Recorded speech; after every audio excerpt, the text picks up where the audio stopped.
someone who is in a same gender relationship.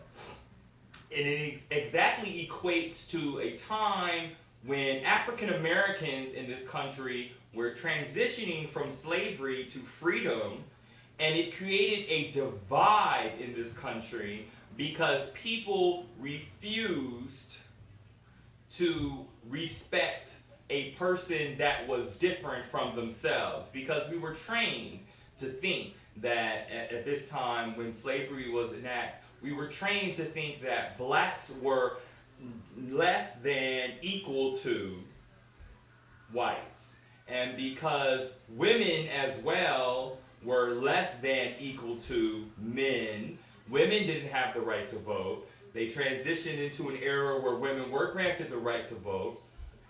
There was also a time when blacks were not right to vote, had no right to vote. And because blacks at one point in time had no right to vote, blacks had to transition into an era where they were looked at as not sub-equal to whites, but equal to whites. And hopefully in 2015, we would assume that when we have the same exact different demographics of equality with same gender couples, with Muslim or Islamic ancestral or religious groups, that we have the same type of respects for them. Just because a person wears a Muslim outfit, an Islamic outfit, pardon my French, an Islamic outfit, it does not entitle us to assume that this person is a terrorist.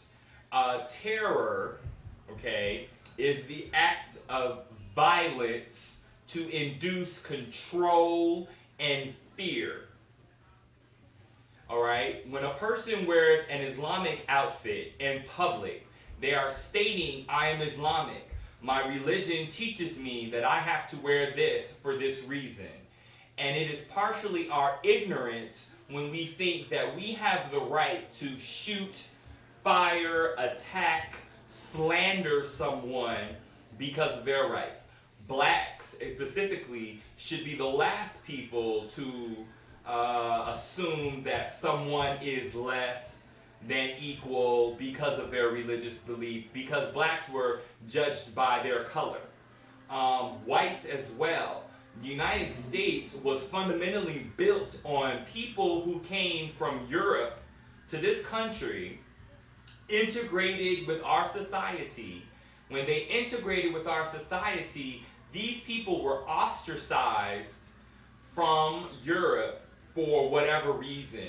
At that time, Europe had an idea, United Kingdom or Great Britain at that time, had an idea that if you committed crimes against the government, you were indentured to servitude.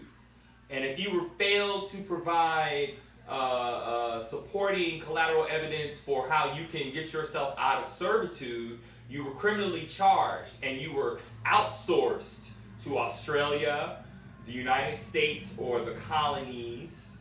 And so most of the people who built this country were criminals.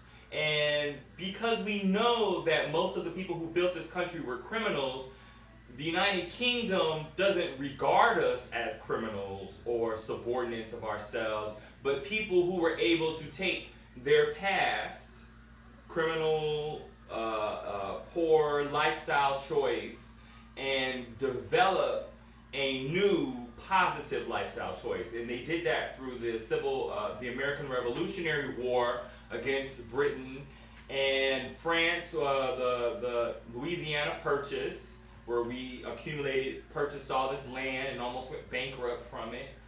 You know, those were ways that the United States was fundamentally built. Now, this isn't to say that every person who works in the United States government is a criminal. There is a fine line between criminality and a proper, productive lifestyle choice. What it is based on are people's rights. And based on people's rights, we all have the right to choice. We all have the right to choose to vote or choose not to vote. I think about Puff Daddy when he says, vote or die. You are killing yourself this could be looked at as an extremist belief or slanderous term because you're saying to someone, if you don't vote, you're going to die. But we don't have to look at it as literally saying we're going to die because we don't vote. We have to look at it and say, if I don't vote, there's a causality. The causality is that I'm killing myself because I'm not electing proper people to develop politicians in this country. So the causality is I'm killing myself. When we look at a commercial for cigarette smoke, we're looking at a person who's saying the truth is when we walk around and smoke cigarettes, it kind of makes other people want to smoke cigarettes too. That's true, but we all have the right to choice. When we see someone walking around in an Islamic garb, popping out of a Bentley, that doesn't mean that, oh, if I want to pop out of a Bentley and ride around in a Bentley, I have to dress up as a Muslim. None of these things are true. What we have, this comes from poor information and a slight ignorance on our part. We don't think about the things that we do before we do them. Everything should be well thought out and planned before you do anything so that you don't have to. There's nothing wrong with activism. Activism is not extremism. It is not radical. Extremism is when a person puts another person in an objective state where they have control and they can use force.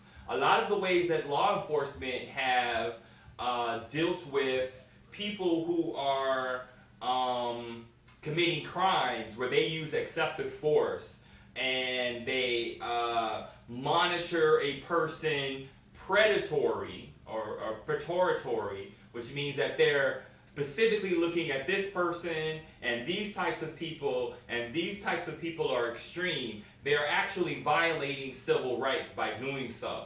And law enforcement on a local or state level should not be involved in anything that is across the border or across the nation's border or across the state that they implore their legal enforcement rights. Now, when it deals with their specific state, the people that should be mindful are the assembly, state assembly, and the governors, because those are their hierarchy of support. When it's a federal issue, you have to look at federal agencies through the presidents, through the congressmen, and not just the congressmen and just the president, but all the presidents and all the congressmen are the enforcement